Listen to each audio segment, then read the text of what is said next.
Welcome back, folks, to our channel. Today, we want to talk about another tech company that has made a lot of waves in the recent past. The company that I'm talking about is Adobe, which is a stalwart in the technology sector. And to discuss this, I have my partner, Mr. Aprajit Rajan, on the show. So let's kick it off. Welcome, Aprajit. Tell the viewers a little bit more about the company, what it does, and what does it make its money from.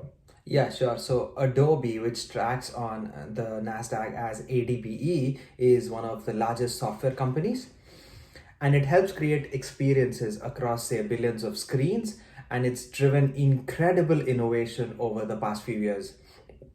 So it offers essentially content creation, document management, and digital marketing and advertising services across the plethora of platforms and products that Adobe has. It's got three segments: digital media, digital experiences, and publishing for some legacy products that it has. It's been in existence since 1982. However, it took a 6 year transition from boxed and licensed software models to a subscription based model, something on the lines of, say, Microsoft, when Microsoft Windows softwares used to be sold as standalone softwares, but now you have to pay for them every single year, which helps them bring in recurring revenues for the company. That's great. The subscription revenue model and recurring revenue models are very interesting. Would you be able to dive in a little deeper on those aspects and like help our viewers understand where do they get their earnings and money from? Yeah, absolutely. So, we'll look at all the three revenue segments that they have. So, starting with digital media. So, digital media is their largest source of revenue, and it contains stuff like Creative Cloud, which has things like, say, Photoshop, and it also has Document Cloud. So, this would be something that we are all familiar with: Adobe PDF, Adobe Acrobat, Scan, and Sign documents. The second in the list is slightly smaller. It's called digital experience. So this includes cloud services for stuff like, say, marketing, e-commerce, and analytics.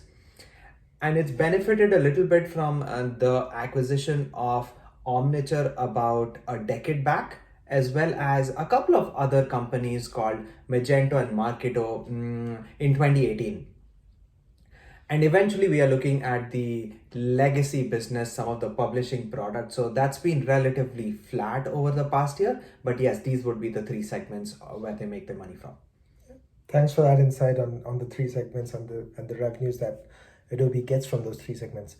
Now let's look at the competition. What does the competitive landscape look like for Adobe, and who are the key competitors that Adobe should be worried about in future, and how is it going to impact the company in the near future? Yeah, so in terms of, say, competitors as such, today when we look at Adobe, it's got a plethora of products, and that's why it's a little challenging to pinpoint one competitor. However, if we again were to look at all the three segments that it has in the creative field, it's it's probably one of the leaders in its field, so that's why it's difficult to pinpoint a competition. But in the field of documents, it's competing hand in hand with DocuSign. Now, DocuSign has made a lot of waves in the past year with all the innovations that it has done. But the company does compete with DocuSign. And then we have the bigger bucket. So the marketing cloud experience, this has the most and the top competitors. They run along a subset of business functions that the marketers use them. So if we were to look at firms like Salesforce, SAP, and Oracle, these are the big ones, while there are point solutions that compete with Adobe at an individual level. That's insightful. Now let's talk a little bit about the near future. What does the near future of Adobe look like? What are going to be the key growth drivers? And you touched upon some of the acquisitions that Adobe has made in the past. What are the synergies that Adobe can look to leverage, and what our viewers can expect Adobe to do in the near future? Yeah, so this is an interesting question because Adobe in the past has benefited from acquisition, and I think that acquisition is a key growth driver for Adobe. So I'll speak about three. The first one is a company called TubeMogul. They acquired it in the year 2017 for about $600 million. It's a video advertising platform. It enables brands and marketers to buy advertisements across their desktops, mobile, streaming, and television.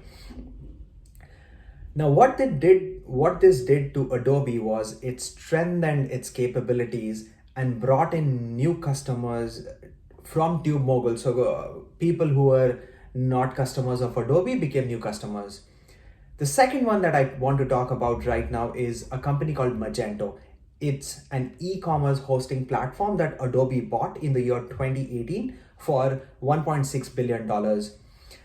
It's free to use, but it primarily makes money by selling premium features to its clients. And eventually want to talk about Magento, which Adobe acquired in 2018 for about $4.5 billion. And it's a B2B marketing software. So across all of these three products, Adobe has extended its reach towards more customers and with more capabilities. So this is how Adobe is going to grow, having more customers and being able to sell more products. And I think it's on the right track by targeting new companies and subsequently more clients. Yeah, that's great.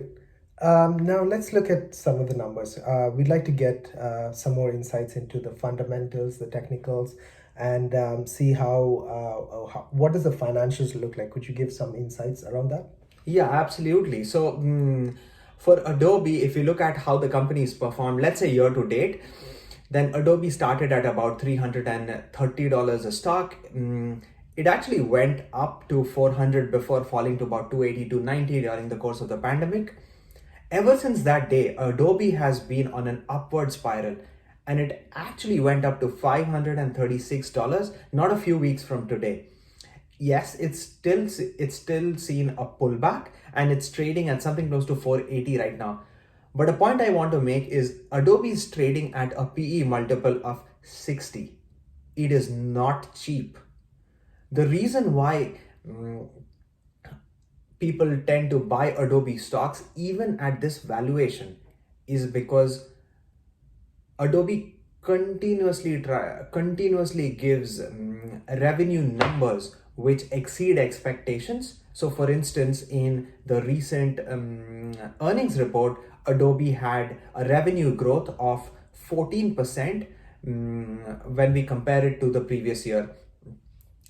And then when we look deeper into the numbers, that is in segments, the digital media segment was close to $2.34 billion, which grew about 19%.